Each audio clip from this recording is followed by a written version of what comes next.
Decimals. అరే ఇక్కడ చూడండిరా, point value అంటే చాలా మందికి భయం అవుతుంది కదా. సో ఈ పాయింట్ ఈజీ అన్నమాట.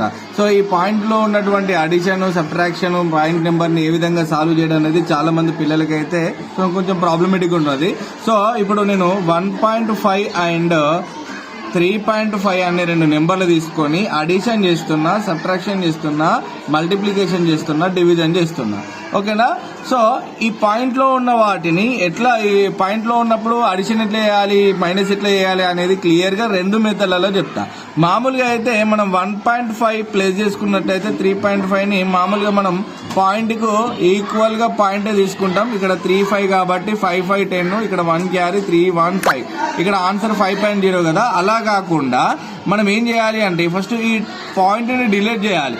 పాయింట్ ని డిలీట్ చేస్తే 15 అవుతుంది. ఈ పాయింట్ ప్లేస్ లో డినామినేటర్ లో 1 పెట్టుకోవాలి. ఈ పాయింట్ తర్వాత ఎన్ని నెంబర్లు ఉంటాయో అన్ని జీరోస్ ఇన్సర్ట్ చేసుకోవాలి. ఇక్కడ 1 నెంబర్ కాబట్టి 10, ఇక్కడ 35. చూడండి, పాయింట్ తర్వాత 1 నెంబర్ కాబట్టి 10, డినామినేటర్ లో సేమ్ ఉన్నాయి కాబట్టి 10 తీసుకుంటాం. పై రెండు మనం యాడ్ చేస్తాం, ఏమవుతుంది 50 అవుతుంది. 0కు 0 క్యాన్సిల్ అయితే మనకు ఆన్సర్ వచ్చేసి 5 అవుతుంది. ఓకేనా? సో అడిషన్ అనేది క్లోజ్ అయింది. అదే విధంగా 1.5 మైనస్ 3.5 అన్న అనుకోండి. సో డినామినేటర్ ఏం చేద్దాం, ఇక్కడ పాయింట్ కట్ చేసి 10 రాసుకుందాం, పాయింట్ కట్ చేసి 10 రాసుకుందాం. ఇప్పుడు 10 సేమ్ ఉంది కాబట్టి 10 రాసుకుని డినామినేటర్ లో 35 లకి వెళ్ళి 15 పోతే 5 కి 5 0, 3 లకి వెళ్ళి 1 పోతే 2, అంటే మైనస్ పెద్దదానికి నెంబర్ ఏముంది మైనస్ ఉంది కాబట్టి -20 0 0 మనకు అనేది -2 అనేది ఆన్సర్ అవుతుంది. సో ఇక్కడ మనకు మైనస్ నెంబర్ అయిపోయింది, ఇక్కడ అడిషన్ కూడా అయిపోయింది. నెక్స్ట్ ఇక్కడ చూడండి, డివిజన్ చేస్తా. సో ఇంటూ ఉంది కదా, తర్వాత ఇక్కడ చూడండి 1.5 అండ్ 3.5 ఉంది కదా.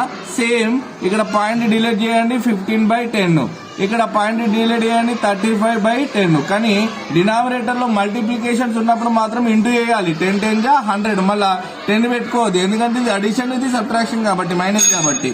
సో 35 15 జా ఆన్సర్ తీసుకోండి. 5 5 జా 25, 5 3 జా 15, 15 + 2 17. సో 1 5 జా 5, 1 3 జా 3 5. నెక్స్ట్ 7 + 5 ఎంత నానా, 12 ఏనా 13 12. 1 క్యారీ 3 1, అంటే 3 + 1 4, 4 + 1 5, 525. ఇక్కడ 0కి ఒక నెంబరు, 0కు ఒక నెంబరు. ఇంతకుముందు ఏం చెప్పిన 1 అంటే పాయింట్ అన్నట్టు కదా డినామినేటర్ లో తీసుకున్నప్పుడు. ఇప్పుడు ఇదేమైతుంది 5.25 అవుతుంది. సో ఇక్కడ మల్టిప్లికేషన్ కూడా అయిపోయింది. నెక్స్ట్ డివిజన్ తీసుకోండి నాన్న. సో 1.5 డివిజన్, 1.5 డివిజన్ ఇక్కడ 3.5. ఇక్కడ చూడండి 1.5 డివిజన్ 3.5 రాసుకోండి. సో ఈక్వల్ గా అక్కడ పాయింట్, ఇక్కడ పాయింట్ తర్వాత ఎన్ని నెంబర్లు ఉన్నాయో అన్ని నెంబర్లు ఉన్నాయి కాబట్టి డైరెక్ట్ పాయింట్ కి పాయింట్ క్యాన్సిల్ అవుతుంది. మంచిగా జాగ్రత్త ఉండండి. పైన కింద రెండు కూడా ఈక్వల్ నెంబర్స్ ఉండాలి పాయింట్ తర్వాత, అప్పుడే ఈ పాయింట్లు అనేది కట్ అవుతుంది. లేదంటే ఇక్కడ 0 తీసుకోవాలి. ఇప్పుడు 15/35, 5 టేబుల్ అవుతుంది. 5 3 జా 15, 5 7 జా. సో మనకు ఆన్సర్ 3/7. ఈ విధంగా సాల్వ్ చేసుకున్నట్లయితే మీకు డెసిమల్ వాల్యూ ఎలాంటి ప్రాబ్లమ్స్ అయినా కానీ ఈజీగా సాల్వ్ చేయొచ్చు. సో మా కాన్సెప్ట్ నచ్చినట్లయితే కదా దయచేసి మా యూట్యూబ్ ఛానల్ని సబ్స్క్రైబ్ చేసుకోండి. Thank you so much.